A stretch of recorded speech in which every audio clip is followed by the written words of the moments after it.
Yeah, I'm here today to talk about how we approach the game development at Supercell. Also something about the values of the Supercell, like why we founded the company in the first place, and something about my journey as a game developer. So I'm just quickly, I'm one of the founders at Supercell. I have been working as a game lead. Game lead is more like a producer, but in our case, game lead is usually also hands-on working on the game, so part of the game team, and maybe like the spokesperson, like internally at Supercell for the whole company when they have something to show. For the last year, I haven't actually been working at our studio, but on the developer relations side. And so I have been just traveling around the world, seeing studios, meeting new people, and talking about design. And we have done some investments based on that. Just quickly about my background, I started as a freelance artist back in the 90s. Co-founded the first company called Kota in 97 with my friend. We were focusing on the web games. After that, moved to mobile games in 2000. We formed a company called Sumia that was bought by Digital Chocolate, a US-based company, in 2004. And then after working at Digital Chocolate for 6 years, we moved to found Supercell. So what is Supercell about? Free to play. We work on both Android and iOS. We always try to make games globally appealing and truly social, meaning that you won't see like single-player games from Supercell. So far, we have done four games that are still live. You could consider them to be hit games on mobile, but we have dozens and dozens of killed games. Why we kill so early is that or why we kill before we even launch the games is that we are still relatively small company and we want to concentrate on our focus on the hit games. I'm going to talk about also the process how we do it at Supercell. As you guys know, it's a really hit-driven market. Games coming to App Store per day is like hundreds. Now it has been going down, but I think that it peaked somewhere around 750 to 1,000 games a day that were coming to App Store. So it's really a hit-driven market. And also, the consumer behavior has changed over the years. So when we released Clash of Clans, the average age of the person who goes to App Store to seek for new content was much higher. People around my age, around 40s, they don't go that often to App Store anymore. So actually the virality and the organic growth is more important than ever. We are currently 250 people, 31 nationalities, 5 offices around the world. All the game development happens here in Finland, in Helsinki. Yeah, it's much bigger than we imagined back in 2010, but I think that it's still pretty small compared to our competitors. So 2 years back, we started to think okay, if we want to increase our headcount that much, and the reason for not increasing the headcount is that we are afraid that we have to introduce new processes and bureaucracy into the company, and we don't want that. So are there other ways to actually increase our bets on the market? And then we started to talk about our investment strategy.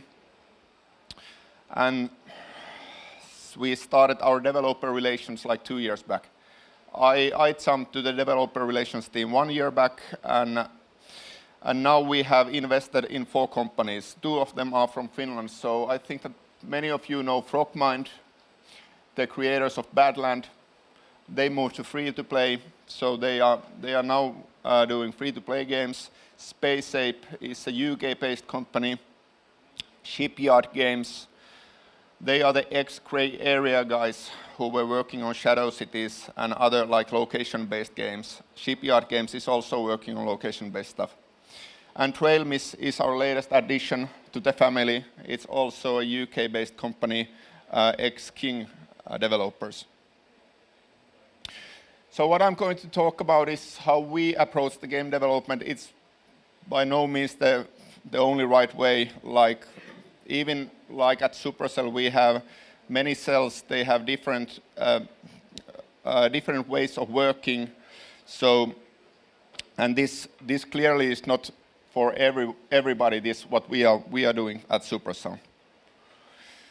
Some lessons that we learned at Digital Chocolate. So what happened there, like when Digital Chocolate acquired us, that our headcount targets, they increased, so we needed to hire a lot of people. At Sumea, we had pretty good culture, and of course, Sumea was like pretty successful on the European market, so that's why Digital Chocolate got interested in us in the first place. So what happened when they acquired us was that, okay, we need more games on the market, so let's increase the headcount, start hiring. And from 40 employees, we increased the company to 400 employees in a short time. And of course, if you increase the speed of hiring, it will be more and more difficult to maintain the culture that you have had before, because people just don't have time to tell about the culture or show like how it's done the Sumea way or Digital Chocolate way. And what happens is that the quality starts to go down little by little. And of course, the logical step there is that you want to start introducing some structure to the company. And this is this kind of a traditional org chart. So what we did, that we introduced a board of directors, we introduced a green light process, and we had these product review meetings. Something about the green light process, like it include all the directors from the marketing and all the game directors as well.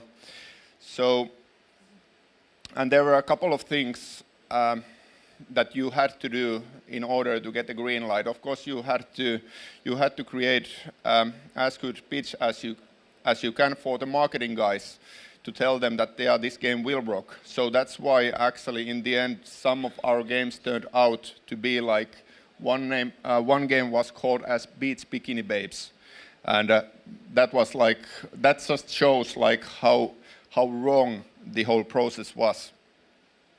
Also, of course, back in the day, like on the mobile, when the mobile games, where there wasn't like app stores like Apple or from Google, players could only see the name and one screenshot of the game, and based on those, they needed to make a decision if they want to download the game or not, and that's another reason why the games turned to be, or the names turned to be how they are, or were.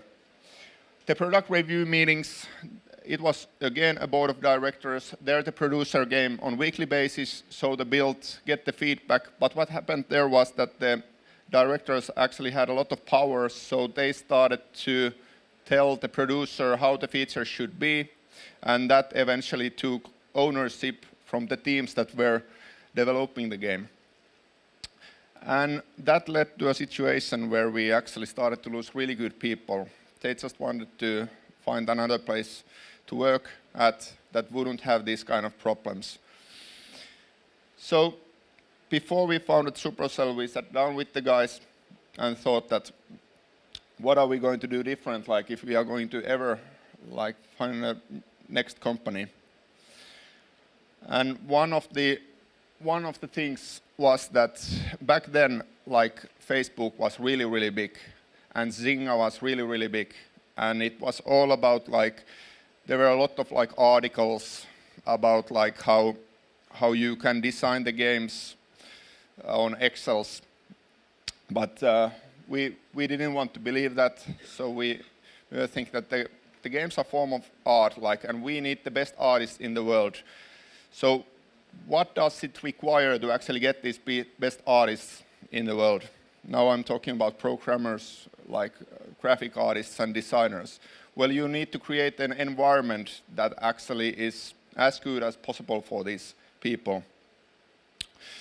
And another idea that we had that we actually went wrong at Digital Chocolate is focus. So when it started to go a bit like downhill at Supercell, we started to lose focus. Before we had been only focusing on the mobile games, and all of a sudden we were on Facebook, on mobile, on Xbox, on PC, on web, like outside Facebook. So we were kind of everywhere, and well, you know what happens, like everything slows down. So, and we, of course, we acknowledge that it's really, really hard to say no to the possibilities, but still we wanted to put this as one of our values, so that it would be always we would ask ourselves, like if that opportunity is actually worth going after. And of course, like the big thing was that instead of management here having the creative direction, it would be the teams. Because in the end, if you look at the markets now, how close the teams can be to the people that actually play the games, it's like remarkable. Like you can get so much feedback via social medias, etc. So why not to give the creative freedom to the teams so that they can decide like what they want to do next, and they are the ones who listen to the customers, and they are the ones who do all the decisions. So actually at Supercell the team is in the center of everything. If you think about Clash Royale, for example, there is no single like marketing campaign that can go out if the team hasn't said yes to that. So that just tells like how integrated the whole team is with all the decisions related to their IP. Something about the structure of the cell. So we start small. We are something like 3 people usually. It really depends on the persons who work on the prototype, like what kind of a team it can be. It can be one like designer type, one programmer, one artist, or it can be like 2 programmers. It can be artist and a programmer, or 2 artists and a programmer. It really, really depends on who comes up with the idea and who likes the idea. One of these guys or girls, they are appointed as the game lead of the game, and they are leading the project to a certain point, and after a certain point they can decide if they want to continue being the lead or if they want somebody else to take their place as a lead, because actually the role of the game lead changes quite a lot, like when you go from beta to global launch.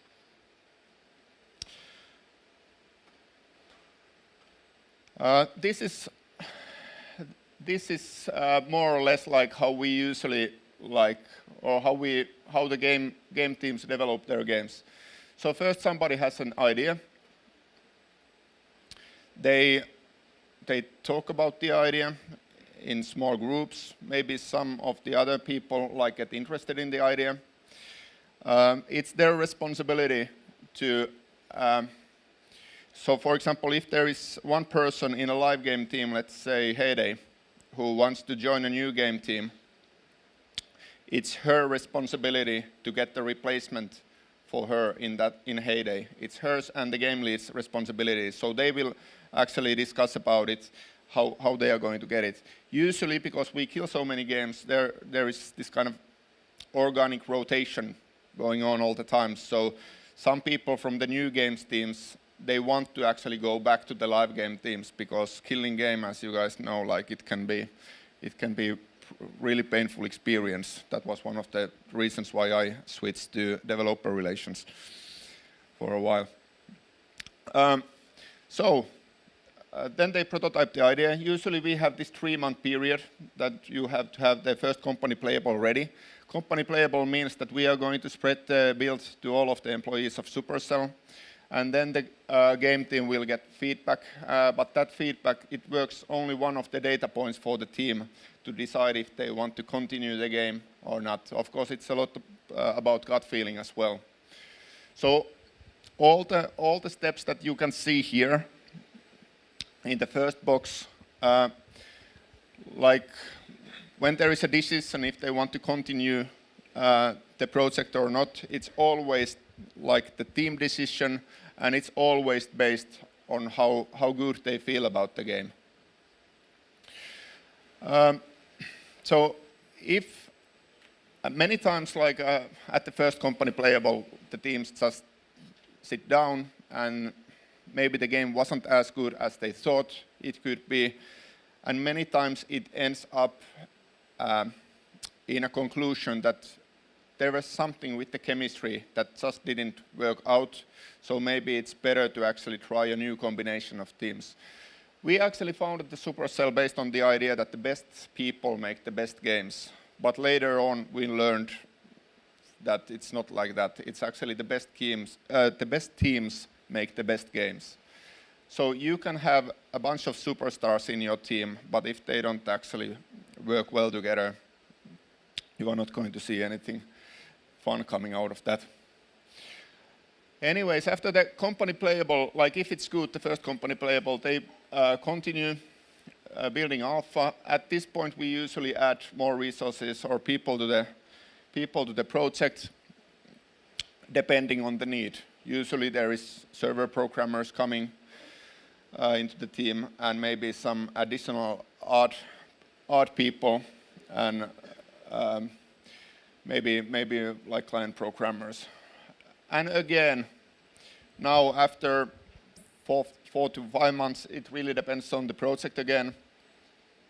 They have another company playable.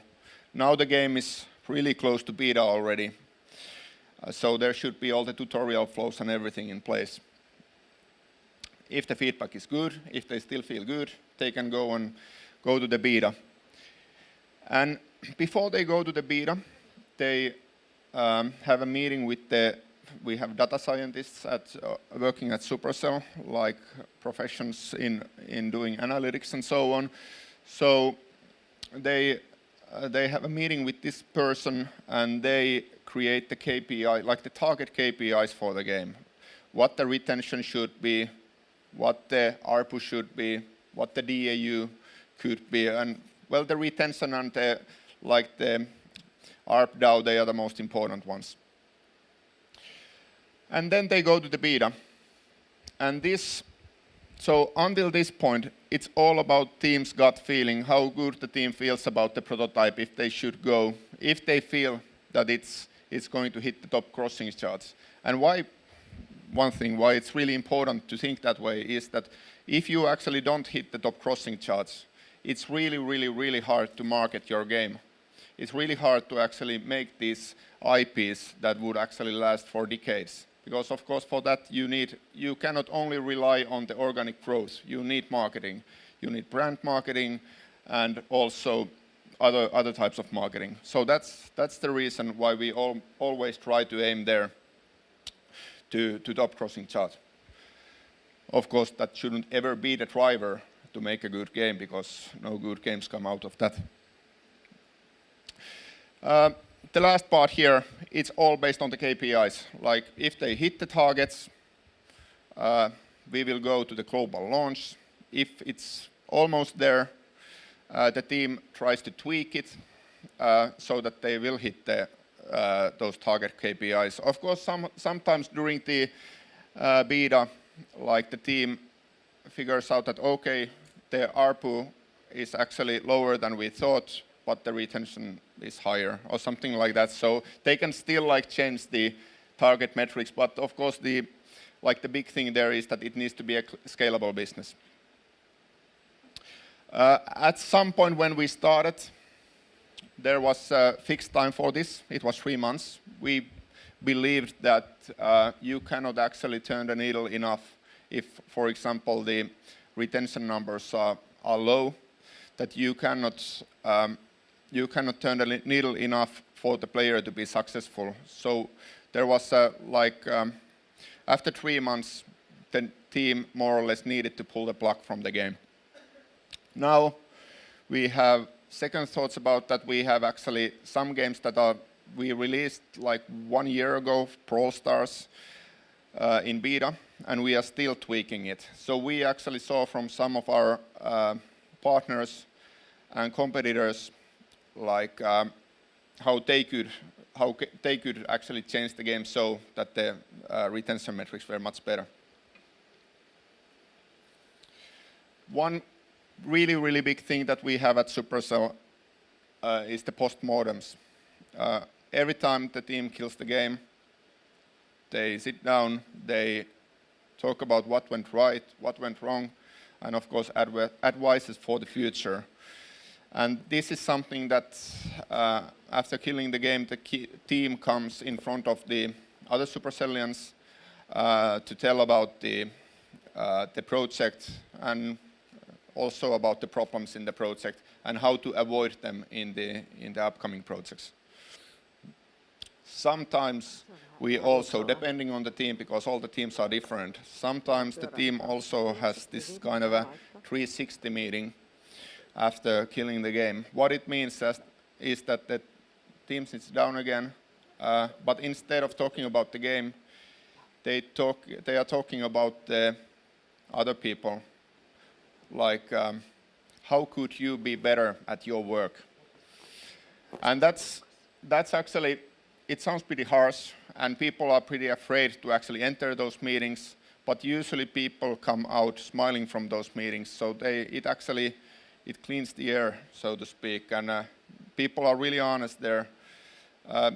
If you are going to do that, you might need a referee there as well, so sometimes like there should be one person who controls the whole meeting so that it doesn't go like to the wrong direction.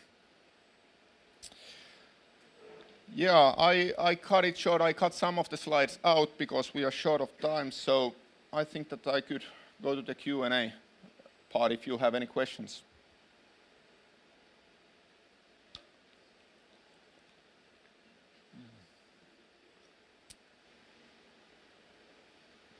Yep. How many teams do you have running currently? So how many teams we have currently? The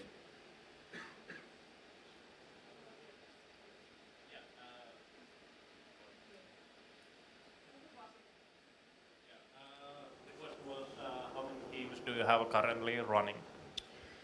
So we have 4 teams running the live games. Biggest team there is 17, and then we have 4 new game teams. Yeah, and there the number of people varies from 3 to 8. Yeah. There.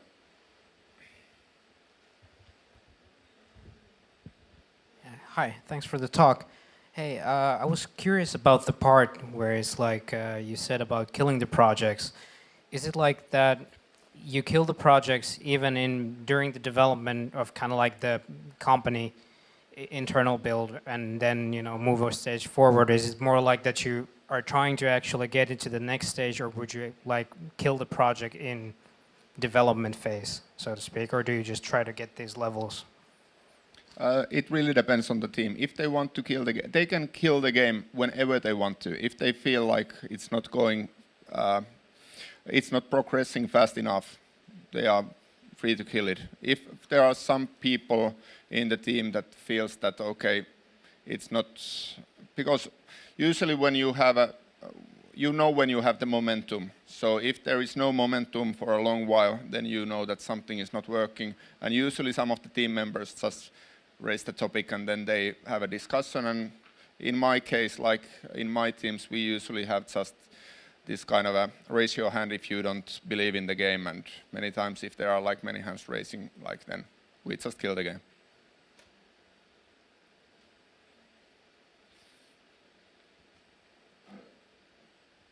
Thank you. Hello? Yeah. Yeah, I'm sorry if this was said already. I came a little bit late. But I was wondering, so do you also have, like, what if the team really wants to go on with the product? Are they like free to do it? Even if somebody else like sort of like on a higher level thinks that it's not a good idea? They can if they really feel good about the project, they can always go to this point so that they can actually put the beta to the market. But after that, it's more or less, or it's actually the cold data that determines like if they are going to go to the global launch or not. They still have time there in the beta to tweak and tune the game. But if the metrics are not there, eventually they need to kill the game. Okay, thanks.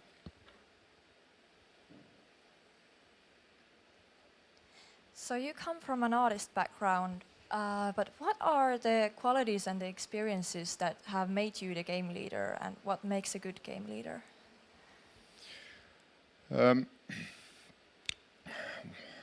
I guess for me it was like when we founded our first company in '97, we were only two guys there. The other one was the programmer, and there was nobody like designing or well, I was making art, but designing and like running the project or getting the clients. So then it kind of like turned out to be my duty. So, and yeah, I'm like maybe why I actually became an entrepreneur is also because of my family. They are all like entrepreneurs, so it was this kind of a natural path for me.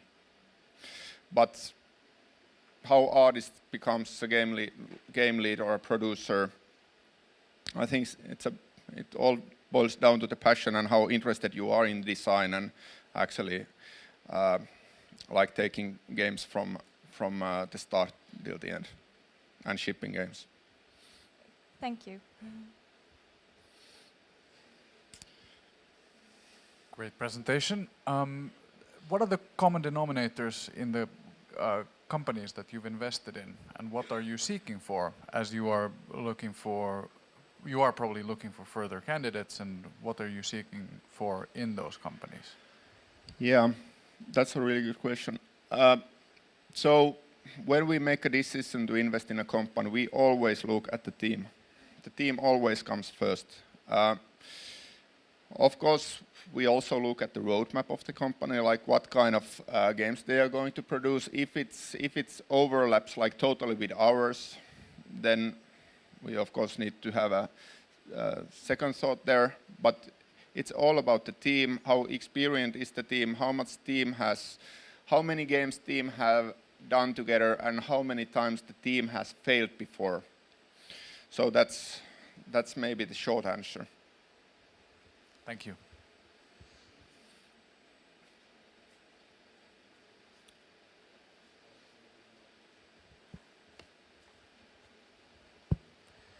So most of us are here are students. So what kind of road would you recommend if we want to have like partial position in internships in Supercell?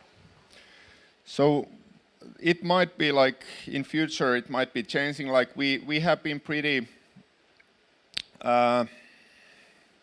We haven't done so much of that before, but now we start to understand. So what we were thinking like before was that yeah, we will hire senior people because we want to stay small, we want to stay focused, and some of our people didn't like want to spend time like mentoring, but now that mindset I think that has changed altogether. So and maybe it's partly also because the market is changing, and we see that we are just there is a lot of like also like older people working at Supercell who might not actually understand the current like gamer that well. So that's one reason. But the other reason is also like that maybe we feel that we have had this kind of closed doors policy long enough, and now we want to change it. So at some point in future, we are all the time we are thinking like how could we do it, but yeah, at some point it will come. Hopefully sooner than later. We have 20 seconds. Okay, well, if you have any questions, like just come to me. I'm going to test out the games now, and yeah, let's talk more. Thank you.